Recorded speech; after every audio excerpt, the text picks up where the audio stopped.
بسم اللہ الرحمن الرحیم ایاک نعبد و ایاک نستعین۔ میرے پاکستانیوں، میں ابھی رات کے تقریباً 12 بجنے لگے ہیں، تو میں آپ کے سامنے صرف مختصر بات کرنا چاہتا ہوں، اور وہ بات ہے یہ جو سارا توشہ خانہ کا ڈرامہ چل رہا ہے۔ تو میں یہ واضح کر دوں کہ یہ ضروری آپ کا سمجھنا ہے کہ یہ توشہ خانہ یہ ہے کیا۔ یہ توشہ خانہ 70 سال سے ایک ہی قانون بنا ہوا ہے توشہ خانہ کا، جو جس کو بھی تحفے ملتے ہیں 70 سال سے، چاہے prime minister, president, minister, army chief, وہ ساروں کا ایک ہی قانون ہے۔ اسی قانون کے مطابق جو بھی توشہ خانہ سے میں نے چیزیں لی، اس قانون کے مطابق چلا۔ اب یہ کیس جو توشہ خانہ کا چلنا شروع ہوا، یہ آپ کو سمجھنا چاہیے کہ اس کیس کے اوپر، یہ توشہ خانہ کیس کے اوپر میرے گھر کے اوپر حملہ ہوا۔ 4 دن پہلے پولیس پہنچ گئی کہ جی آپ نے وہ توشہ خانہ کا ایک میجسٹریٹ کے سامنے کیس سننے جانا ہے۔ 4 دن پہلے پولیس پہنچ گئی، اور یہاں پورا میرے گھر کے اوپر 26 گھنٹے اٹیک ہوا۔ مجھے جب 9 مئی کو غیر آئینی اور قانونی طور پہ اغوا کیا گیا اسلام آباد ہائی کورٹ سے، تو مجھے جب جیل میں لے گئے پولیس لائنز میں، وہاں مجھے ایک دم پتہ چلتا ہے کہ ایک جج صاحب، جج ہمایوں دلاور وہاں بیٹھے ہوئے ہیں، اور وہ آپ کے اوپر توشہ خانہ کے کیس کے اوپر کوئی کارروائی کرنا چاہتے ہیں۔ نہ میرا وکیل، نہ مجھے کیس کا پتہ، اور پتہ چلتا ہے کہ وہ ادھر آ کے میرے اوپر فرد جرم لگا کے چلے جاتے ہیں۔ فرد جرم لگا سکتے ہی نہیں جب تک کہ میرے اوپر، جب تک مجھے پوری طرح بتایا نہ جائے کہ وہ ہے کیا، میرے سامنے فرد جرم لگتا ہے یا میرے وکیل کے سامنے۔ جب ہمیں یہ پتہ چلا، اس سے اگلے دن ہم نے ریکیوزل کا کہا۔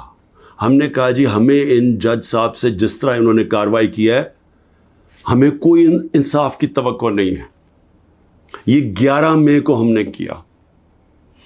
اس کے بعد بہرحال ایک پورا سلسلہ چلتا رہا، جس میں یہ واضح ہوتا گیا کہ ایک پلان بنا ہوا ہے کہ توشہ خانہ میں عمران خان کو ڈسکوالیفائی کرنا ہے۔ مجھے ایک سوال دیے گئے، 35 سوال دیے گئے، کویسچن جج صاحب نے کہ جی ان کے جواب دو۔ محرم کی چھٹیاں بھی تھی، خیر ہم نے بڑا زور لگا کے اس کا جواب تیار کیا۔ میں نے کوئی 1 گھنٹہ عدالت میں کھڑے ہو کے کل سارے سوالوں کا جواب دیا۔ انہوں نے 2 کوئی گواہ رکھے ہوئے تھے، سرکاری گواہ۔ کوئی بھی ایسی چیز نہیں تھی جو میں نے 35 سوالوں میں جواب نہیں دیے، ایک چیز کا جواب دیا۔ اور ایک جگہ جو یہ بات کدھر پھنس رہی تھی جی، کہ آپ نے جی یہاں توشہ خانہ نہیں لکھا، یعنی ہم نے سارے پیسے سب ڈکلیئرڈ تھے، جتنے توشہ خانہ کے پیسے تھے بینک میں ڈکلیئرڈ تھے، وہ سارے میرے الیکشن کمیشن کے سامنے ڈکلیئرڈ تھے، وہ میں جو ایف بی آر تھی اس کے سامنے ڈکلیئرڈ تھی، ویلتھ ٹیکس میں ڈکلیئرڈ تھا، سب کچھ ڈکلیئرڈ ہے۔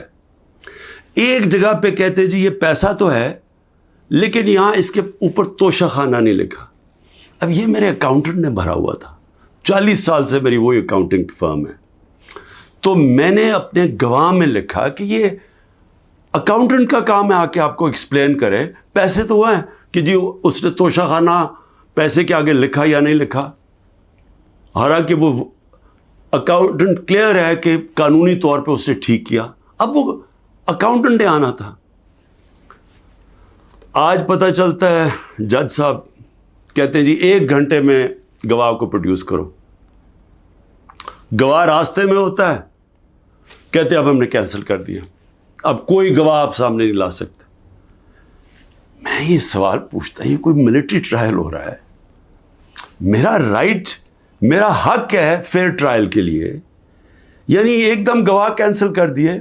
میں نے کوئی 5-6 گواہ لے کے آنے تھے تاکہ وہ ایکسپلین کرے، جو 35 کویسچنز انہوں نے بھیجے ان کے جواب میں مجھے موقع تو ملے کہ اگر کوئی پوچھے، میرے وکیل ان کو سمجھانے کے لیے گواہ تو اس لیے ہوتے ہیں، گواہی سارے کینسل کر دیے، اور آج اب ایسے لگ رہا ہے کہ کل فرد جرم قائم کر دیں گے.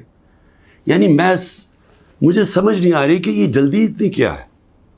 کیا کل 2 دن، آج گواہ آ جائے، کل گواہ آ جائے، اس کے بعد پھر آپ نے جج صاحب فیصلہ کرنا ہے وہ آپ نے کرنا ہے. لیکن مجھے تو موقع ملے کہ ہر دنیا میں موقع ملتا ہے انسان کو فیئر ٹرائل کا، وہ مجھے موقع دینا چاہیے. اور ابھی اس سپریم کورٹ میں یہ بھی کہہ دوں کہ ہم نے ریکیوزل کا بھی ان جج صاحب کا کہا ہوا ہے کہ ہمیں ان کے اوپر اعتماد نہیں ہے. وہ پڑا ہوا ہے اسلام آباد ہائی کورٹ میں. وہ اسلام آباد ہائی کورٹ بدقسمتی سے فیصلہ نہیں کر رہے چیف جسٹس صاحب. میں یہ بھی کہہ دوں کہ صرف اتنی زیادہ پتہ نہیں میں کتنے کیسز میں ہوں، صرف 2 ججز کے اوپر میں نے ریکوزل کا کہا ہوا ہے. ایک اسلام آباد ہائی کورٹ کے چیف جسٹس اور دوسرے یہ جسٹس دلاور. یہ میرا رائٹ ہے کہ اگر میں سمجھ رہا ہوں مجھے انصاف نہیں مل رہا تو میرا یہ حق ہے کہ میں ان کو ریکیوز کرواؤں، ان کو کہوں کہ کسی اور کو بھیج دے. اب وہاں بھی فیصلہ نہیں ہو رہا اسلام آباد ہائی کورٹ میں. ہم سپریم کورٹ میں گئے ہیں، سپریم کورٹ کہہ رہے ہیں کہ اسلام آباد ہائی کورٹ فیصلہ کرو، اور سپریم کورٹ نے کہا کہ تب تک انہوں نے جسٹس دلاور نے فیصلہ نہیں کرنا جب تک کہ یہ اس کے اوپر فیصلہ نہیں ہوتا ٹرانسفر پہ.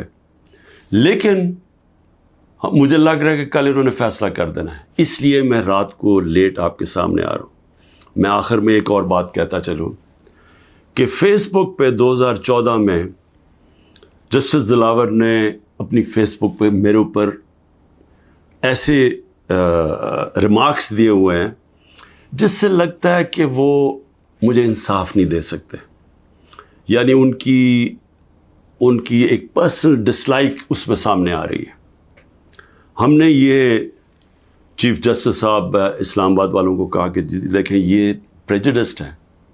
انہوں نے جا کے ایف آئی اے کو کہا کہ بتاؤ کہ جناب یہ ٹھیک ہے یا نہیں، یہ جو فیس بک پہ ان کی پوسٹ تھی. ایف آئی اے نے وہ چیک کر کے کہ کیونکہ وہ ڈیلیٹ کر چکے تھے پوسٹ، انہوں نے واپس کہا دی وہاں تو پوسٹ ہی نہیں ہے. دیکھیں بڑا آسان کام ہے. اگر آپ اس ملک پہ انصاف چاہتے ہیں، میں چیف جسٹس صاحب اسلام آباد آپ کو بھی کہتا ہوں اور ایف آئی اے آپ کو بھی کہتا ہوں، ایک فیس بک کو ایک صرف لیٹر جانا چاہیے آپ سے، ایک ای میل کریں کہ یہ کیس ہو رہا ہے. 90 دن تک ان کے پاس ریکارڈ ہوتا ہے. اگر آپ ڈیلیٹ بھی کر دیں کوئی پوسٹ تو 90 دن تک فیس بک کے پاس اس کا ریکارڈ ہے. صرف ایک ای میل کی ضرورت ہے، پتہ چلوا لیں کہ کیا انہوں نے جو واقعی انہوں نے پوسٹ کی تھی یا انہوں نے نہیں کی تھی. آدھے گھنٹے میں سارا اس کا پتہ چل جائے گا کہ کیا جسٹس دلاور نے واقعی وہ میرے اوپر جو بڑی ان کا مائنڈ شو کرتا ہے کہ وہ شاید میرے سے انصاف نہ کر سکیں، وہ پوسٹ میں ریفلیکٹڈ ہے. پتہ چل جائے گا کہ ہے یا نہیں ہے. تو ہم صرف میں یہاں بیٹھا ہوا ہوں، 200 کیسز ہونے لگے ہیں، ایک فیس کرنے کے لیے تیار ہوں، فیس کر رہا ہوں. پچھلے 2 مہینے میں 350 عدالت میں کیسز کے اندر میری پیشی ہو چکی ہے. 350، یہ بھی ریکارڈ ہے. میں آگے بھی تیار بیٹھا ہوں، لیکن صرف یہ چاہتا ہوں کہ انصاف ملے.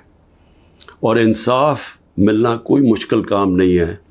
اگر صرف مجھے یہ موقع دیا جائے کہ اگر میں یہ سمجھتا ہوں کہ کوئی جج میرے سے انصاف نہیں کر رہا تو یہ میرا حق ہے کہنا کہ جی ٹرانسفر کر دیں کیس کسی اور جج کو. تو میں ابھی بھی امید رکھتا ہوں کہ کل فیصلہ کرنے سے پہلے اسلام آباد ہائی کورٹ اور سپریم کورٹ میری بات سنیں گے تاکہ مجھے فیئر ٹرائل مل سکے. شکریہ.